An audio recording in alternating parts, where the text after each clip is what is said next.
କୁମ୍ଭାର ଓ ସୁନାର ମାଟି। ଗୋଟିଏ ଛୋଟ ଗାଁଟି ଥିଲା। ସେ ଗାଁରେ ମୋହନ ନାମ ଗୋଟିଏ ଗରିବ କୁମ୍ଭାର ରହୁଥିଲା। ସେ ପିଢ଼ି ପିଢ଼ି ଧରି ମାଟିର ହାଣ୍ଡି, ଦୀପ, ଘୋଡ଼ା ଏହିସବୁ ତିଆରି କରୁଥିଲା। ତାର କଳା ଅତ୍ୟନ୍ତ ସୁନ୍ଦର ଥିଲା, କିନ୍ତୁ ତଥାପି ତାର ଜୀବନରେ ସବୁବେଳେ ଅଭାବ ରହୁଥିଲା। ପ୍ରତିଦିନ ସେ ଭାବୁଥିଲା, ମୁଁ ଏତେ ଭଲ କାମ କରୁଛି, ତଥାପି ମୋର ସଫଳତା କାହିଁକି ଆସୁନାହିଁ। ଦିନ ବା ଦିନ ବିତି ଚାଲିଲା। ଗୋଟିଏ ବର୍ଷ ଭୟଙ୍କର ବର୍ଷା ହେଲା। ମୋହନର ଘର ଏବଂ ମାଟିରେ ତିଆରି କରୁଥିବା ସବୁ ହାଣ୍ଡି, ଦୀପ, ଘଟା ସବୁ ଚୁରମାର ହୋଇଗଲା। ସେ ଗାଁର ଲୋକେ ମୋହନର ପରିସ୍ଥିତି ଦେଖି ବହୁତ ହସିଲେ ଏବଂ କହିଲେ, ଏବେ କୁମ୍ଭାରର କାମ ଦିନ ଗଲା। ମୋହନ ଗାଁଙ୍କ କଥା ଶୁଣି ବହୁତ ଭାଙ୍ଗି ପଡ଼ିଲା। ସେ ଭାବିଲା, ହୁଏତ ମୋ ଭାଗ୍ୟରେ ସଫଳତା ନାହିଁ। ଏହି କଥା ଭାବି ଭାବି ମୋହନ ବହୁତ ଚିନ୍ତାରେ ପଡ଼ିଗଲା। ଗୋଟିଏ ଦିନ ମୋହନ ମନକୁ ଦୃଢ଼ କରି ସେ ନୂଆ ମାଟି ଖୋଜିବାକୁ ନଦୀ କୂଳକୁ ଗଲା। ସେଠାରେ ସେ ଦେଖିଲା ଏକ ପ୍ରକାରର ମାଟି, ଯାହା ସୁନା ପରି ଚମକୁଥିଲା ଏବଂ ସେହି ମାଟିକୁ ନେଇ ଘରକୁ ଆଣିଲା।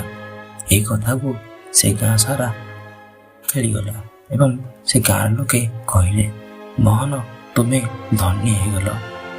ଗାଁର ଲୋକଙ୍କ କଥା ଶୁଣି ମୋହନ ଭାବିଲା, ଏବେ ମୁଁ ସବୁତକ ଶେଷ। ଦିନେ ମୋହନ ସେ ସୁନା ମାଟିରେ ହାଣ୍ଡି, ଘୋଡ଼ା ବନେଇବା ପାଇଁ ଚେଷ୍ଟା କଲା, କିନ୍ତୁ ମାଟି ବହୁତ କଠିନ ଭଙ୍ଗୁର ଥିଲା, ଯାହାଦ୍ୱାରା ହାଣ୍ଡି, ଘୋଡ଼ା ଫାଟି ଯାଉଥିଲା, ଯାହାଦ୍ୱାରା ବଜାରରେ କେହି କିଣିଲେ ନାହିଁ। ପୁଣି ଥରେ ମୋହନ ହାରିଗଲା ଏବଂ ଚିନ୍ତାରେ ପଡ଼ିଗଲା। ଗୋଟିଏ ଦିନ ରାତିରେ ସେ ନିଜର ଭାଙ୍ଗିଥିବା ଘୋଡ଼ା, ହାଣ୍ଡି ସେ ଧୀରେ ସୁରେ କହିଲା, ମାଟି ସୁନା ହେଲେ କ'ଣ ଯଦି ମୋ କଳା ନଥାଏ? ଏହି କଥାଟି ମୋହନର ମନରେ ଆସିଲା। ମୋହନ ପୁଣି ସ୍ଥିର କଲା। ସେ ତାର ପୁରୁଣା ସାଧାରଣ ମାଟିକୁ ନେଲା ଏବଂ ଧୈର୍ଯ୍ୟ ମନୋଯୋଗରେ ନୂଆ ଆକୃତିର ହାଣ୍ଡି, ଘୋଡ଼ା ତିଆରି କଲା, ଯାହାଦ୍ୱାରା ପୂର୍ବରୁ କେହି ଦେଖିନଥିଲେ। ଏଇଥର ସେ ଗାଁର ଲୋକେ ଦେଖି ବହୁତ ଆଶ୍ଚର୍ଯ୍ୟ ହେଲେ। ସାଧାରଣ ମାଟି, କିନ୍ତୁ ଅସାଧାରଣ କଳା।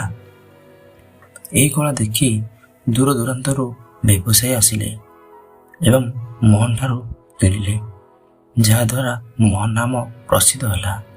ସେ ବୁଝିଲା, ସଫଳତା ମାଟିରେ ନୁହେଁ, ମଣିଷର କୌଶଳ ଓ ଧୈର୍ଯ୍ୟରେ ଥାଏ। ଆମ୍ଭେ ଏହି କାରଣରୁ ଶିଖିଲେ, ବିଫଳତା ଆପଣଙ୍କୁ ଭାଙ୍ଗେ ନାହିଁ, ଆପଣଙ୍କୁ ଶିଖାଏ। ସଫଳତା ପାଇଁ ମହଙ୍ଗା ସାଧନ ନୁହେଁ, ଦୃଢ଼ ଦକ୍ଷତା ଓ ଧୈର୍ଯ୍ୟ ଦରକାର। ନିଜ କଳା ଉପରେ ଭରସା ରଖିଲେ ସାଧାରଣ ଜିନିଷ ମଧ୍ୟ ସୁନା ହୋଇଯାଏ।